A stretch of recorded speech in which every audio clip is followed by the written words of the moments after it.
Welcome back to the Maximum Lawyer Podcast. I'm Jim Hacking. I'm Tyson Mutrick. And Jimmy, you've got some energy today. I can feel it in your voice.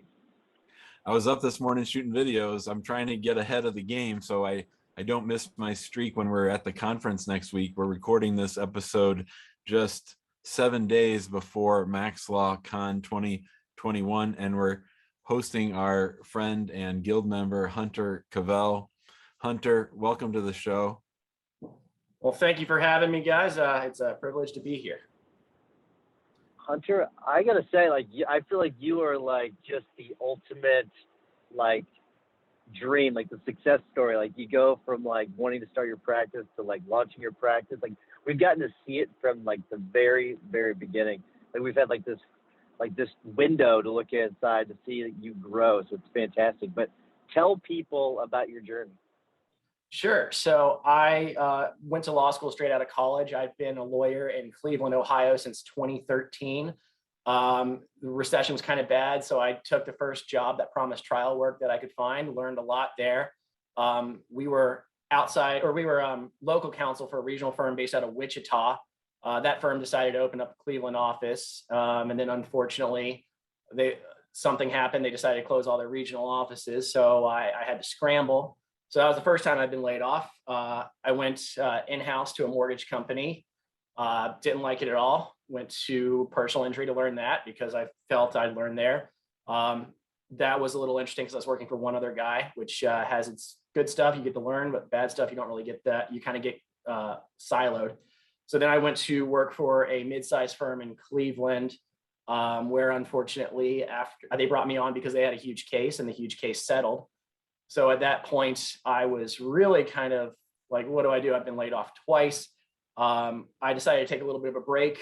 I became an anti-money laundering analyst. And then a couple months into that, I said, I really want to follow my dream, start my law firm, but I'm not quite ready yet. So in August of 19, I started while working full time. Super fun. That November, I was diagnosed with cancer. So everything kind of went on hold. Became in remission February of 2020, and then the whole world shut down the next month.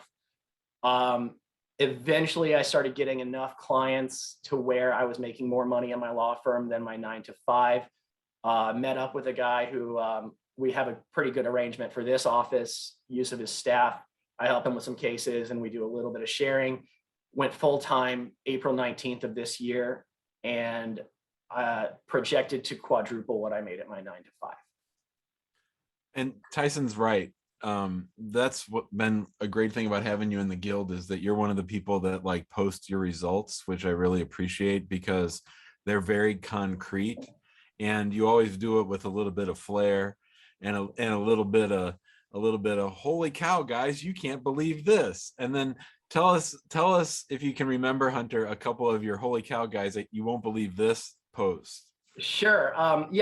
It's kind of funny. I kind of call it calculated vulnerability. I like to let people in on my life through my Facebook post, but I let Maximum Lawyer in on it, and definitely the guild is where I share a lot. I can still remember the first one. It was when I was going through chemo and I was completely bald, and the first check showed up, and that was the time I realized I can do this.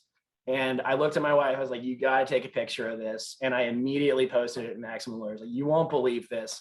Through all this bullshit, it's finally happening. We're going to go. Sorry for swearing there. It's just exciting.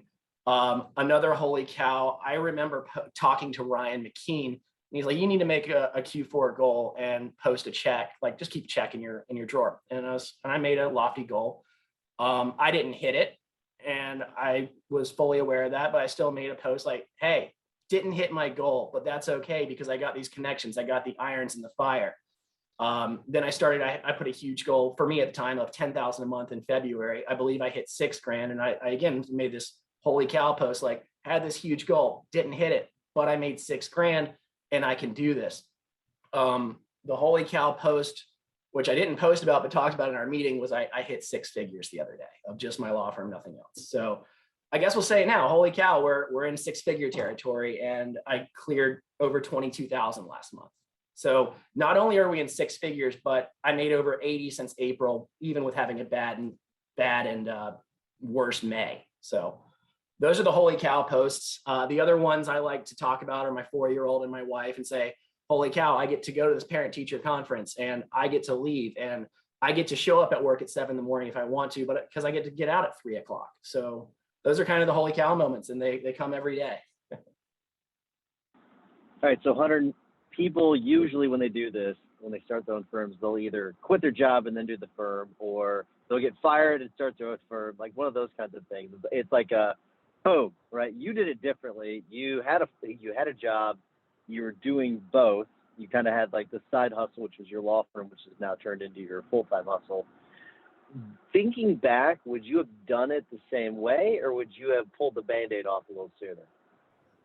You know, I've listened to the podcast for years because I've known I've wanted to do this. And I remember listening to the Burn the Boats episode, and that's the only one I've kind of respectfully disagreed with. And the reason why is a lot of people who burn the boats are in a position, either they've made a bunch of money at a law firm and can go out on their own, or they have enough money from a spouse or something like that. My wife works, which is great, but I also have a 4-year-old and daycare is expensive. So for me, it wasn't an option. It was going to cause me, I want to say paralysis by analysis. Just knowing myself, I would have been too overworked and too anxious to do it. So I dipped my toe in, and eventually I started working more and more in my 9 to 5. And I got lucky, honestly, with the pandemic, because I worked from home for a year. So I could do 40 hours from my 9 to 5 job pretty much whenever I wanted, so that I could still have Zoom appearances for court. So for me, it's more the time and circumstance that allowed me to do it. And I would definitely advocate doing what you're most comfortable with, and burning the boats is just not a feasible option for me mentally or financially. We'll have to put an asterisk by the Burn the Boats episode, open parens, asterisk, close parens. Talk to me about when you did finally let go of that safety net of the other job. Like, talk to me about the days leading up to it, and then the days when you're like, it's me, dude. It's me, dude. It's me. So sure, that was probably about February of this year, of 2021. I was making a decent amount of money that kept coming in, and a lot of it was supplementing for a former boss of mine. And I realized more work was coming in, I could do it. And I started making more money in the 10 hours I was working in my law firm, like billable, than I was in the 40 elsewhere. So I started looking at it and crunching the numbers and seeing, okay, how much money do I have to make to afford the office? And I've updated my business plans since 2016, 2017. So it's just kind of a plug and chug numbers. And then, as luck would have it, just networking, I met another lawyer in Solon who I knew his brother, who's a lawyer, that he started his own firm, and I asked how he did it. And we've had standing coffees about once every 6 months for the past 4 years. And I can still remember the day because I was homesick with a cold. And this guy I don't know calls me up and says, I think you're what I'm looking for. He said, I've got too much work, but it's only a couple clients, and if I lose them, I don't want to have to fire an associate. He's like, I know you're starting your practice.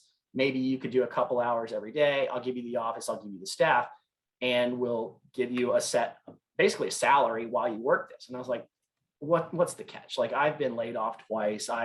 Where is this going?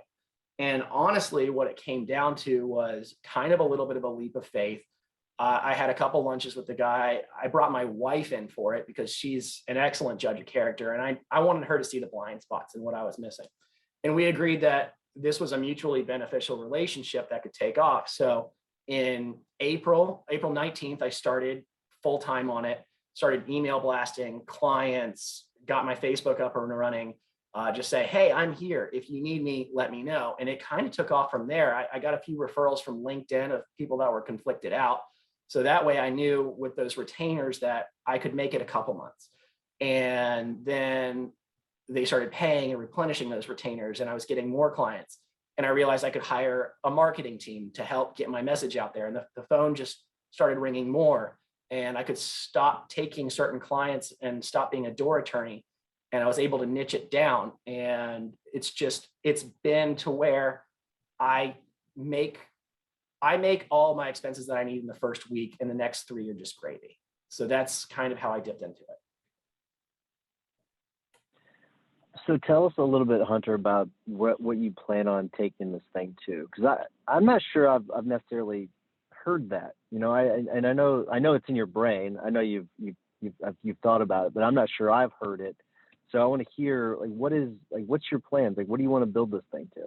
Right. It's a great question you asked. I'm honestly working on that every day, and the plan changes. The first plan was to niche it down, which I did. So I do three things, and I like to think I do them pretty well. I do real estate litigation, business litigation, and the flip side of that, business formation to keep you out of trouble. And as well, I do clear liability car accident cases. I did a lot of consumer cases. Those are just hats off to Stephen to be able to defend those. Those are a little bit different, a little bit more challenging, and you kind of have have to have that niche. So I decided to kind of forego that and transition out of that.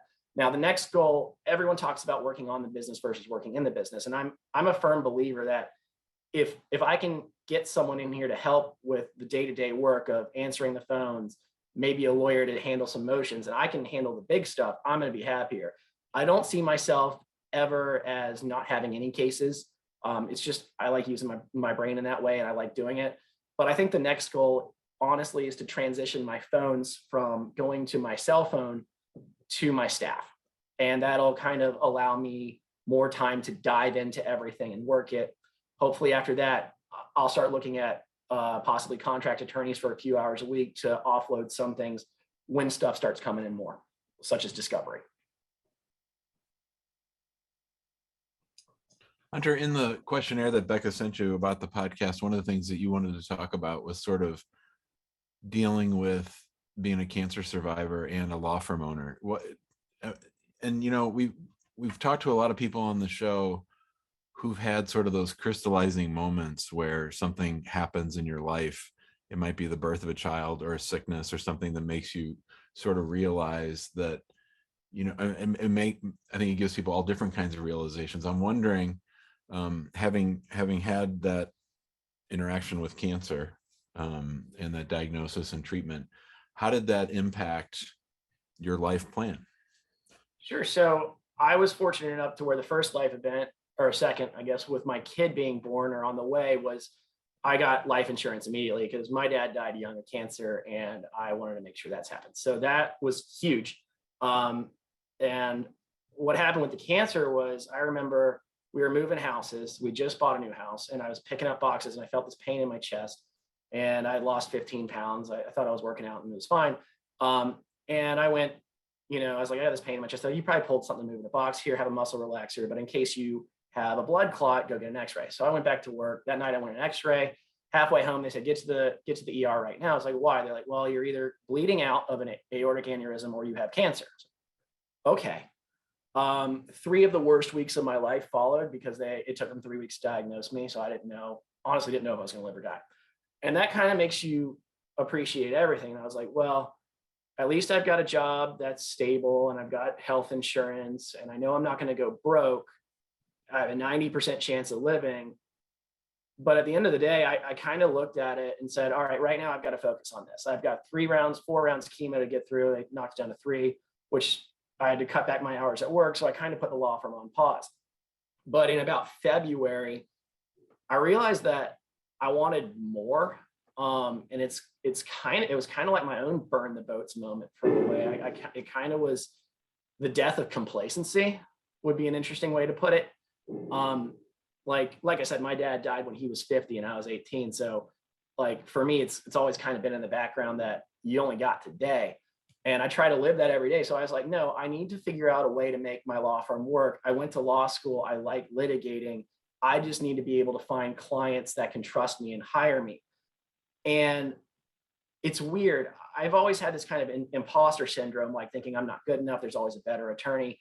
And eventually I was like, well, if I can get through this, then I can do that. And if I don't know something, I can learn it if I want to. So that was kind of the defining moment. Like, you survived this, you've run a half marathon, you've survived cancer, you've had a kid, you're still married to your wife of 8 years and she still puts up with you, like, go for it. So that's kind of the moment. And it was a real kick in the pants.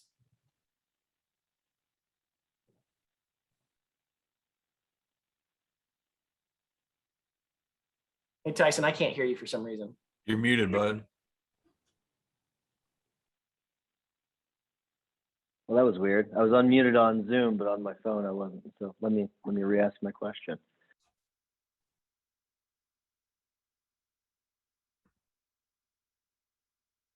No, it's muted again. What about now?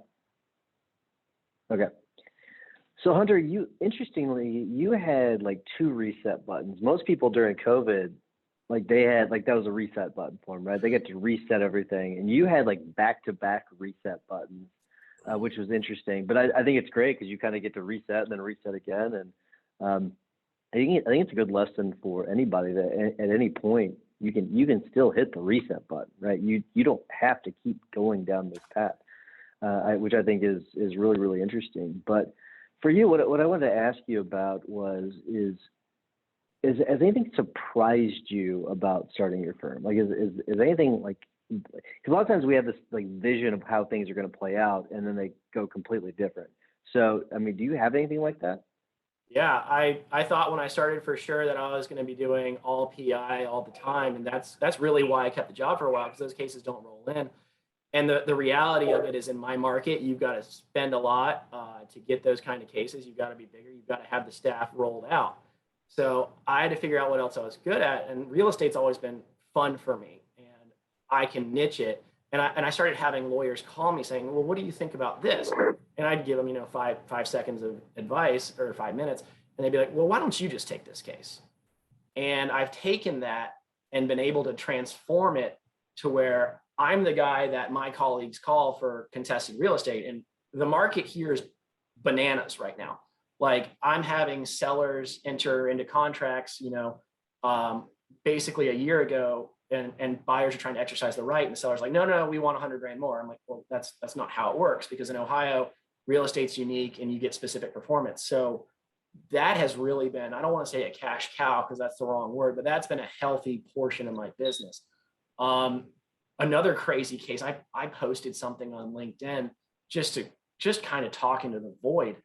And I had a guy from California call me running a huge company saying, "Hey, I was conflicted out by my lawyer, but he said to call you." I was like, "Who was he?" He's like, "I don't remember the lawyer, but he said he found you on LinkedIn." So that's just insane. The power of, I don't have to buy ads. I can legit stand in front of this webcam, turn on that flash, have this mic going, and talk and post evergreen content to my website, YouTube, Facebook, and people respond to it. Not only that, I've also found it kind of easy to get Google reviews. My advice is to always ask clients, typically when they're really happy, not at the end of a case, like right when they signed up, "Hey, can you give me a Google review? Here's the link." People that I can't help or that I send somewhere else, "Hey, can you give me a Google review if you found this helpful?" Since April, I've gotten it up to 38 5-star reviews. And looking at the firms where I was laid off, one has 2 Google reviews, one 1-star, one 5-star. Another firm with like 30 lawyers has 6 Google reviews. And I'm like, I'm running laps around these people, and it's free, and it's making the phone ring. That's been the craziest part. I don't have to spend much to make money. It's just insane. You're listening to the Maximum Lawyer podcast. Our guest today is Hunter Cavell. He's part of the Northern Ohio Max Law contingent with our friends Will Norman and Will Eady. Hunter, today is your birthday. How old are you? I'm 34 years old today. So 34 years old. I mean, I think you should be really, really proud of yourself. Aren't you glad that you went out on your own, and aren't you excited about what's coming down the pike? I can't believe it. It's funny. I've been listening to your podcast since about 2017, and then I found the Facebook group. I forget who originally in Cleveland introduced. I think it was Will Eady introduced me to this, and I remember listening to the first couple episodes, and I immediately wrote a business plan. I was like, "This is what I want. Where are the markets? Where is it going?" So to see that from 2016, 2017, knowing I wasn't there yet, I didn't have the experience, in my opinion, maybe I did, but just seeing it come to fruition has been great. And it's been every month, I think I'm in a plateau, and then I crush through the ceiling. It's been leaps and bounds better than my wildest dreams. I absolutely love it. All right, Hunter, we do need to wrap things up. Before I do, I want to remind everyone to join us in the big Facebook group. There's a lot of great activity going on there. If you want to join us in the guild, go to maxlawguild.com for a higher level conversation. And you also get to see people and talk to people like Hunter, who's a wild successful story. I think we've got quite a few of those in the guild. So, and Bernard Nomberg just joined us too. So that's a great addition to the guild. So, but Jimmy, what's your hack of the week?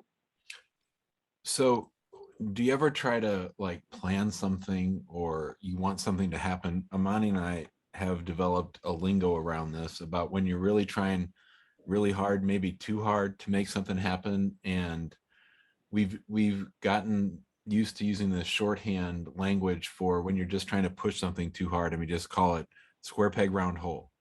So like if we want to go out on a date, but we can't get everything to fall in line, and just for some reason, like we try this, we try that, we try this, we try that, and then somebody just sort of like yells out square peg round hole, and then we're done. Like, and we use it at the firm too, like with hiring an employee.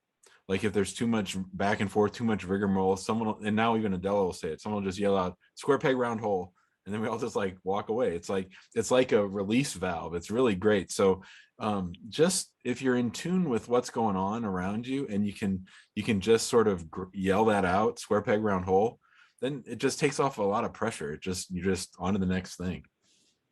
It's Jim's firm safe word is what it is what you're saying. I like that. I think that's really good, Jim. I think that's a great idea. We need to have like a firm phrase that kind of just, yep, nope, done. All right, Hunter. First of all, what's your firm safe word? And second of all, what is your tip or hack of the week? It's going to be a tip. It's so easy to get Google reviews. They don't have to be clients. Just any interaction that's positive, immediately follow up with an email with a link. Don't make people work for it. Just honestly send them an email, put a hyperlink over the words, get the Google review, and thank them for it. I love it. That's excellent stuff. So my tip comes from something that happened yesterday. And for those of you that are listening to this, today is October 5th, 2021. On October 4th, 2021, Facebook was down, Instagram was down, WhatsApp was down, and I think I'm missing one, but they were all down, right? And then everyone went over to Twitter and crashed Twitter. So Twitter was down for a little bit. So it was just a massive shutdown. And the lesson is, and I actually posted something in our Click channel with our chit chat channel. I said, I'm extremely happy that we don't have all of our eggs in one basket, because we get cases from multiple sources. And the lesson is this: make sure you don't have all of your eggs in one basket. And what's interesting is someone in the big group today posted that exact same thing too, saying, hey, like, how many of you have actually thought about the fact that maybe all of your eggs are in one basket? And I'll tell you, a lot of our eggs are in our Facebook basket, but not all of them are. So it's a lesson that you need to kind of spread things out a little bit. Because I think if YouTube went down tomorrow, you might be in a little bit of trouble. I don't know, but that would suck. So it's a good lesson. And there are stories. We've heard plenty of stories from firms in the past that have had issues where something happens. Like Google's had multiple changes in the past. I've heard horror stories about basically people losing their businesses because of Google. So it happens. Just be very, very careful about it, and just spread it out a little bit. You don't have to spread it out a lot, but spread it out a little bit. All right, Hunter, thank you so much for coming on, sharing your story. Thank you so much for being part of the guild. And we're very, very impressed with your results. So thank you so much for coming on. Thanks for having me, guys, and we'll see you next week.